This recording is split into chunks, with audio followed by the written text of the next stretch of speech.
Okay, so we're going to start off a little bit differently. So we'll start off by standing up and spreading out. Just watch for any drinks by your feet. I know there's usually some around, so don't knock them over. But just spread out a little bit, just enough so you're not like right up against your neighbor. Just for a second.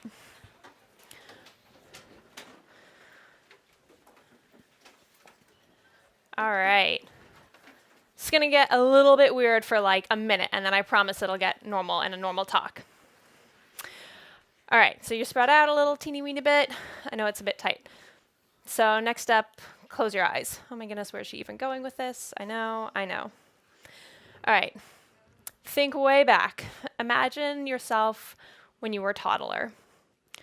It's a big world, and you're a very small person. Your parents talking to somebody. Is that person safe? I mean, you're really tiny, right? Like there's this whole new person, you've never met them before. It's kind of stressful. Should you trust them? The whole situation's pretty scary. I mean, your parent seems to trust them, but really, should you? How do you make yourself feel safe in this big, scary world? Imagine yourself in that position. And if there's enough space for it, try and get yourself physically into the position that you would be in to make yourself feel as safe as possible. It's getting weird. All right, you can open your eyes and look around a bit. So we're kind of been small. All right, we'll try one more. Close your eyes again. You're running a race. You're older now, just in case that wasn't clear. You're at the starting block. Your toes are lined up, body poised, ready to start. The whistle blows and you shoot forward. You're running, sprinting, dashing for the finish line, pumping your arms and legs, dragging the air into your lungs. You're passing people. You push yourself harder, another meter down and another. There's the finish line. You're so close, a few more bounding steps, and that's it. You've won. You've crossed the finish line. And how are you standing now? Get into that position. All right, open your eyes and look around. So we had a mix of arms up and like, yeah, and then some people were just like, I'm done. Cool. All right, you can sit down. It's like, now it's normal time, don't worry.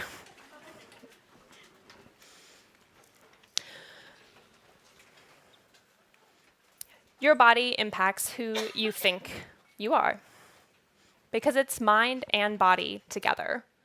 When you're imagining yourself to be a toddler, being scared in this big world, you made yourself small. Even in your imagination, like you're clearly not toddlers anymore, being small was not going to help you at all. This is just you. And when you won your race, when you felt successful, you were big and you took up space to celebrate your success. If this sounds familiar, you might be remembering a TED Talk that was released by Dr. Amy Cuddy in 2012. And she gave us a talk about how your body language affects who you are and your life. This talk went viral. It's still one of the most watched TED Talks today. So if you haven't seen it, I would definitely recommend giving it a go. Now, Dr. Cuddy recently released a new book called Presence, Bringing Your Boldest Self to Your Biggest Challenges. And I read this shortly after it was released, so this talk is kind of a book report on her book. If you like this talk or you'd like to know more about anything I'm speaking about, I definitely recommend going and reading that. Some of what Dr. Cuddy was talking about originally in her TED Talk is power posing. So I'll speak about what that is a little bit more specifically later, but it's mostly about being in a position physically or mentally that makes you feel powerful.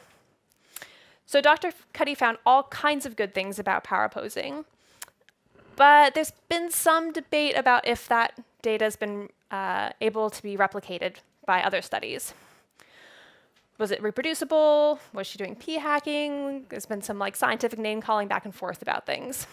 So a particularly vocal doubter did additional research and found some things were reproducible and some things weren't. But the thing that I was the most interested in is how you feel was reproducible. So if you are in a power pose and you ask the participant, do you feel powerful, like more powerful now than you did? Their answer is yes. So for me, that was the most important part. I'm less interested if like my stress hormones are going up and down, but like if I feel awesome about me, that's good news, and I'm willing to work with just that much. I'm also generally interested in how other people perceive me, but they probably don't care if my stress hormones are going up and down, so I assume that that's been remaining about the same. So why should you care about wanting to feel powerful? Well, powerful people get shit done. So in this particular study, participants were asked to, or made to feel powerful or powerless, and they were asked, how long would it take you to make this particular decision? And the people who had been made to feel powerful could make that decision faster. They were also asked, how long would you start before you did this certain thing? So how much would you procrastinate? And the people who were made to feel powerful would get started faster. Now, that's not like always a great thing. You're making fast decisions and you're just jumping in and you didn't really think about it. Like, there's some downsides, so you can use that to your advantage both ways. But I found that that was a pretty positive thing that I like to use in my own life as well. Also, people who feel powerful are more willing to struggle. So I thought this was a really interesting study. People were assigned a role of a manager or a subordinate. So this is the powerful and powerless roles. Then they were asked to draw a geometric figure without retracing any lines and without lifting the pencil from the paper. Okay, so it's like reasonably complicated. But the best part is that they were given 2 problems that you could actually solve. And then they were given a third problem that was impossible. Like, you cannot draw this geometric figure without lifting your pencil and crossing a line.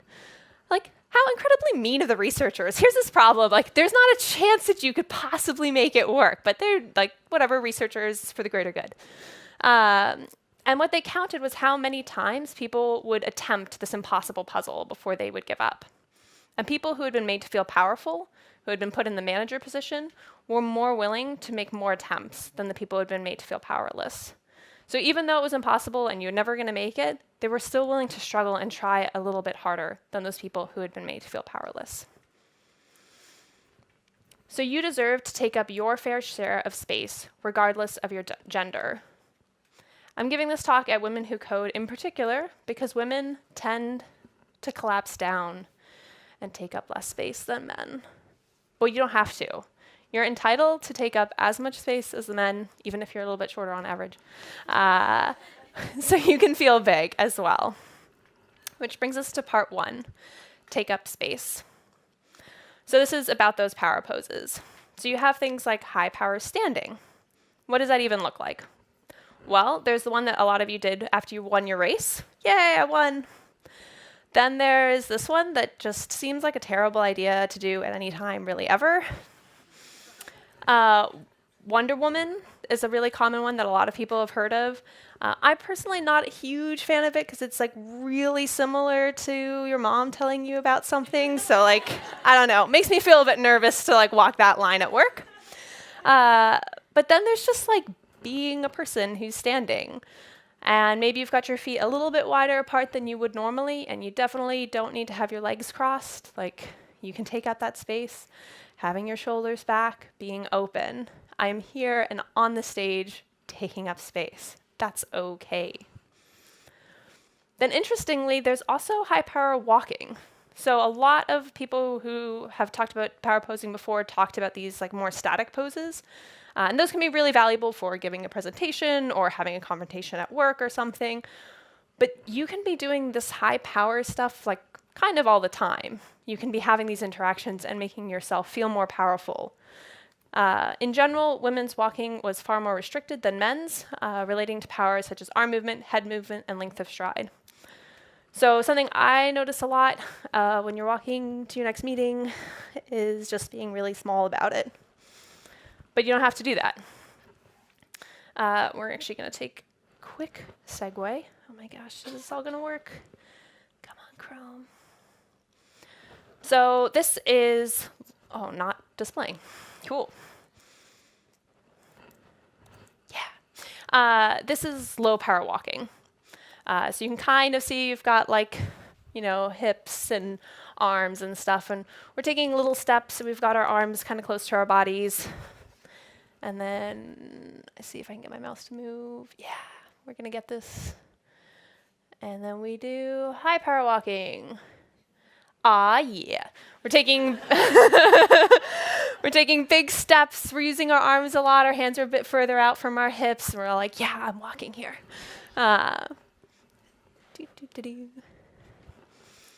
So you can think about that as you're walking around your office, like in day-to-day life.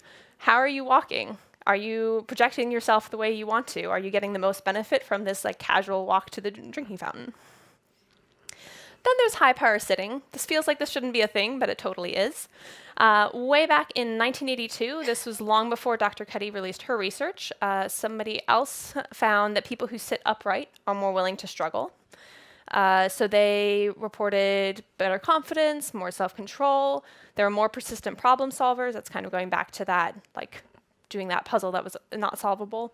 And interestingly, they handled performance feedback better. So if you are in a meeting with your boss where you're getting hard performance feedback, try sitting up straighter, and research says you'll probably handle that a little bit better. One of the most interesting things to me is that imagining yourself in a powerful pose can help as well.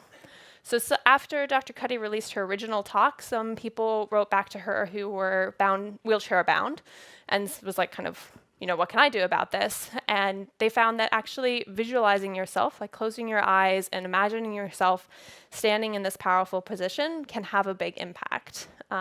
So personally, I had to give a talk at work in front of a lot of my coworkers. It was at Atlassian Ship It, if that means something to you. And I was freaking out because it's like to most of the company, and that was really stressful. We didn't have like a speaker space to do power poses, so I just sat in my little chair and imagined myself standing there before I had to stand up and give this talk, because that helped to make me feel more powerful. So the opposite of high power poses, you can also have low power poses. So what does that look like?